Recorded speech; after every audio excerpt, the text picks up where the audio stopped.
जय श्री राधे। आप सभी दर्शकों का हार्दिक स्वागत है हमारे एस्ट्रो पॉइंट यूट्यूब चैनल में। हमारे एस्ट्रो पॉइंट यूट्यूब चैनल के माध्यम से आप धर्म, कर्म, पूजा पाठ, यज्ञ, दैनिक राशिफल और मासिक राशिफल से जुड़ी सभी प्रकार की जानकारियां आप प्राप्त करते रहें। आज मित्रों हम चर्चा करने वाले हैं आमली एकादशी। बहुत पुण्यदायी फाल्गुन शुक्ल पक्ष की आमली एकादशी का महात्मा हम सुनाने वाले हैं। आप सभी दर्शक बड़े भाव से, बड़े श्रद्धा के साथ आसन पर बैठ करके भगवान विष्णु के समक्ष एक दीपक जलाएं गाय के घी से या देसी घी से, और भगवान विष्णु के इस मंत्र का जाप करें, ओम नमो भगवते वासुदेवाय। आमली एकादशी का महात्मा सुनते समय आप सभी दर्शक भगवान नारायण के चरणों में अपने मन को लगाएं। आइए विस्तार से आमली एकादशी का महात्मा सुनते हैं।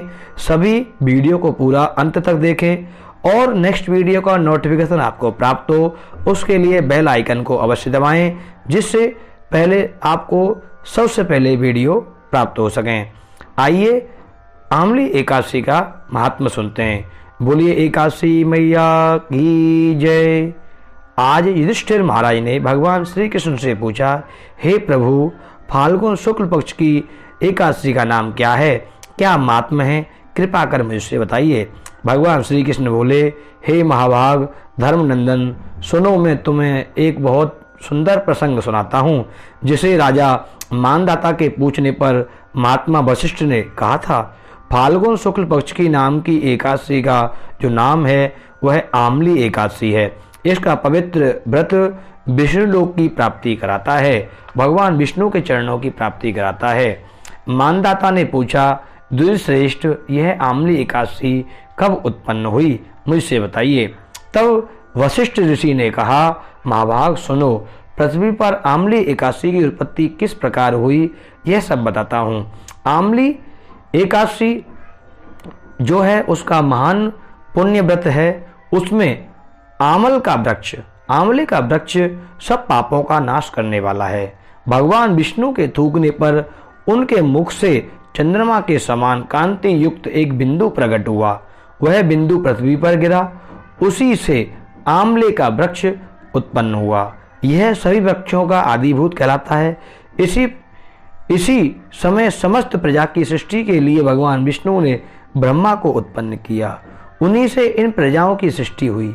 देवता, दानव, गंधर्व, यक्ष, राक्षस, नाग, किन्नर, निर्मल अंतःकरण वाले महर्षियों को ब्रह्मा जी ने जन्म दिया। उनमें देवता, ऋषि और उस स्थान पर आए जहां भगवान विष्णु आमली वृक्ष का स्वरूप में विराजमान थे। महाभाग उसे देखकर देवताओं को बड़ा विस्मय हुआ। वे एक दूसरे को दृष्टिपात करते हुए उत्कंठा पूर्वक उस वृक्ष की ओर देखने लगे। खड़े खड़े सोचने लगे, यह वृक्ष क्या है, और पूर्व कल्प की ही तरह यह वृक्ष हम सभी के समक्ष खड़ा हुआ है, किंतु वृक्ष को हम नहीं जानते। उन्हें इस प्रकार चिंता करते देख आकाशवाणी हुई, महर्षियों, यह सर्वश्रेष्ठ आमली का वृक्ष है जो विष्णु को प्रिय है। इसके स्मरण मात्र से गोदान का फल मिलता है, स्पर्श करने से दुगुना फल मिलता है, भक्षण करने से तिगुना फल मिलता है। इसलिए सदा प्रयत्न पूर्वक आमली का सेवन करना चाहिए। यह सब पापों को, सब रोगों को हरने वाला है। यह वैष्णव वृक्ष कहलाता है। इसके मूल में विष्णु, ऊपर ब्रह्मा, स्कंद में परमेश्वर रुद्र, शाखाओं में मुनि, टहनियों में देवता, पत्तों में वसु, फूलों में मरुदगण तथा फलों में समस्त प्रजापति वास करते हैं। आमली सर्वदेवमयी बताई गई है, अतः विष्णु भक्त पुरुषों के लिए यह परम पूज्य है। ऋषि बोले, अव्यक्त रूप से भगवान विष्णु के महान उस स्वरूप को पूजा करने से क्या फल मिलता है वह भी मैं आपको बताता हूँ। आकाशवाणी हुई, संपूर्ण भूतों के आदिकर्ता, समस्त भुवनों के सृष्टा, जिन्हें विद्वान पुरुष भी कठिनतावश देख पाते हैं, वही सनातन विष्णु में आमली स्वरूप में हूँ। देवादिदेव भगवान विष्णु कथन सुनकर ब्रह्म कुमार महर्षियों ने नेत्र आश्चर्यचकित उठे। उन्हें बड़ा विस्मय हुआ।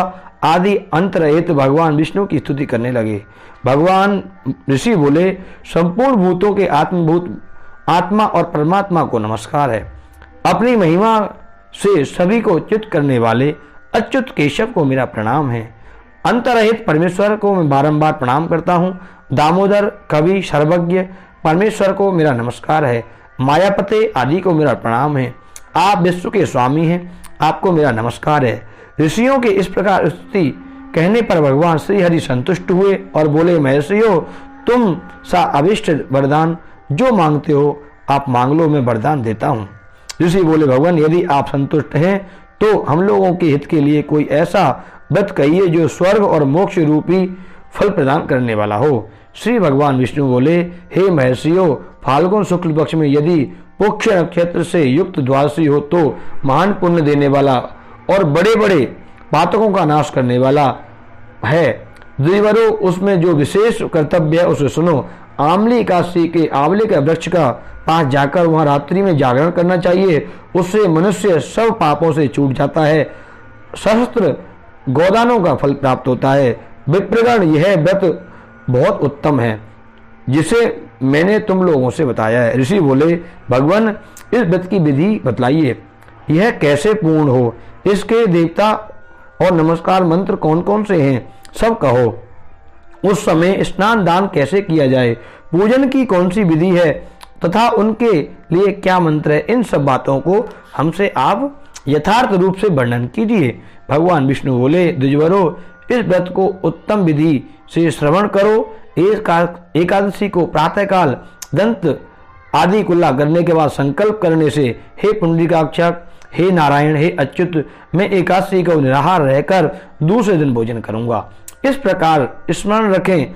ऐसा नियम लेने के बाद पतित, चोर, पाखंडी, दुराचारी, मर्यादा भंग करने वाला, गुरु पत्नी गामी मनुष्यों को वार्तालाप करने से अपने मन को वश में रखते हुए नदी में, पोखर में, कुएं में अथवा घर में ही स्नान करें। स्नान आदि से निवृत्त होकर के शरीर में जब स्नान करते समय थोड़ा सा मिट्टी भी लगाए। मृत्तिका लगाने से भी आपको बहुत पुण्य प्राप्त होता है।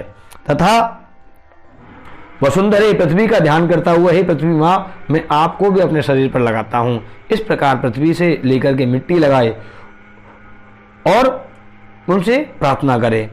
वसुंधरे, तुम्हारे ऊपर अश्व, जल, रथ चलाकर मैं तथा वामन अवतार में आप भगवान विष्णु ने भी तुम्हें अपने पैरों से नापा।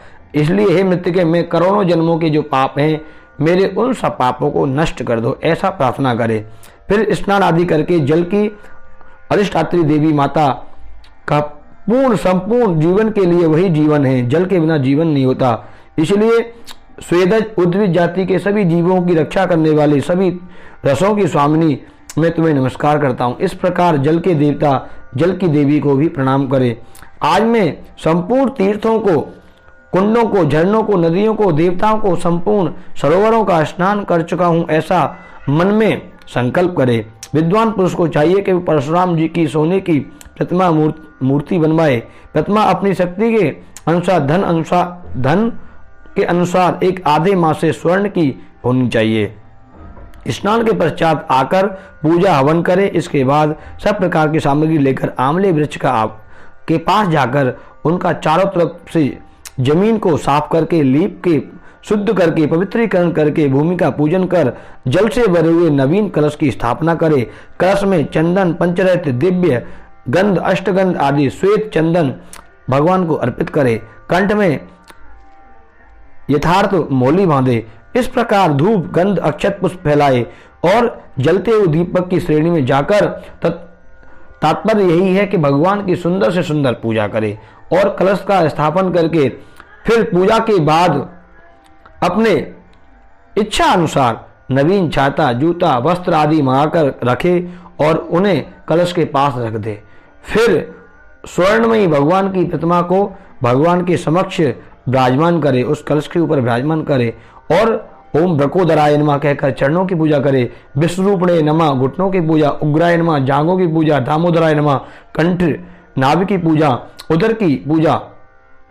इसी प्रकार भगवान के सभी अंगों का पूजन करता हुआ भगवान में अपना चित्त लगाए, देवाधिदेव भगवान को ध्यान करते हुए यथाविध भगवान का पूजन करे। आंवले के फल के साथ किया हुआ सभी कार्य भगवान को अर्पण कर दे, भगवान को अर्घ करें।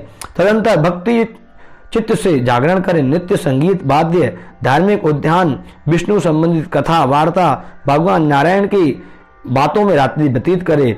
उसके बाद भगवान विष्णु के नाम लेकर आंवले वृक्ष की परिक्रमा 108 बार करें या 28 बार करें। फिर सुबह होने पर श्री हरि की आरती पूजा करने के बाद वहां सभी सामग्रियों को, परशुराम जी की कलश की जो प्रतिमाएं, वस्त्र, उपवस्त्र, वस्तुएं सभी भगवान की जो अर्पण की हुई हैं उन्हें भगवान के समक्ष रख करके यथार्थ संकल्प करे। विधि पूर्वक ब्राह्मण को भोजन कराए।